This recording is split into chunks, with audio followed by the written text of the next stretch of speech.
আমার প্রিয় ভাইয়েরা, আজ থেকে অল্প কিছুদিন পূর্বে আমরা কেউ এই দুনিয়াতে ছিলাম না। কিছুদিন পরে আমরা কেউ এই দুনিয়াতে থাকবো না। এই দুনিয়াতে আসার পূর্বে আমাদের অবস্থান ছিল রূহের জগতে। কতদিন আমরা রূহের জগতে ছিলাম কেউ বলতে পারবো না।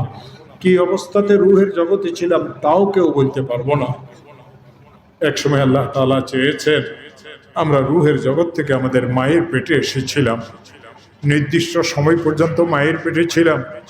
এক সময় মায়ের পেট থেকে বাহির হওয়ার সময় হয়েছে। যেই মুহূর্তে আমরা আমাদের আব্বা মায়ের পেট থেকে বাহির হয়েছিলাম, আমাদের দাদিরা, নানিরা, খালারা, ফুফুরা, কোনো লেডি ডাক্তার, কোনো ধাত্রী আমাদেরকে বাহির করেন নাই।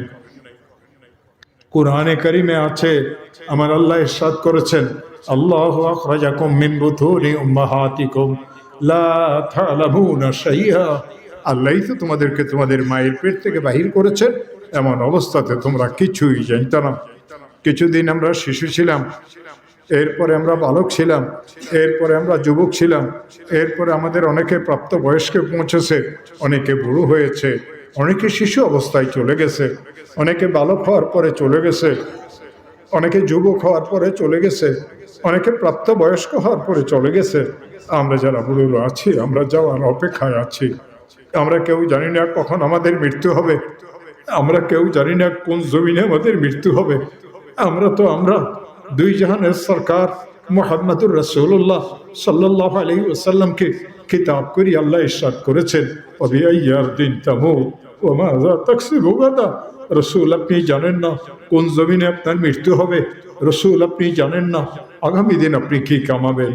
ও আমার প্রিয় ভাইয়েরা, আল্লাহ তাআলা মায়ের পেট থেকে বাহির হওয়ার পরে, প্রতিনিয়ত বালিগ হওয়ার পরের থেকে আমাদেরকে সুযোগ দিয়েছেন আমরা যেন তওবার অবস্থাতে থাকি। তো আমার প্রিয় ভাইয়েরা, আমাদের মধ্যে এরকম কেউ নাই যার গুনাহ হয় না। গুনার কারণে অনেক সময় মানুষেরা নৈরাশ হয়ে যায়, আমার মনে হয় আর মাফি হবে না।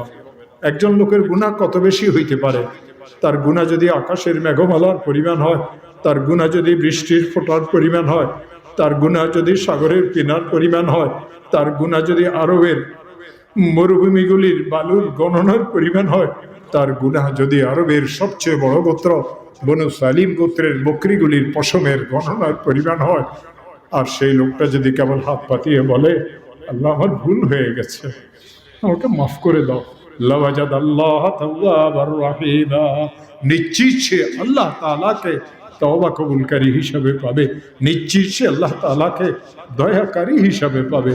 ও আমার প্রিয় ভাইয়েরা, আমাদের গুনাহ হয়।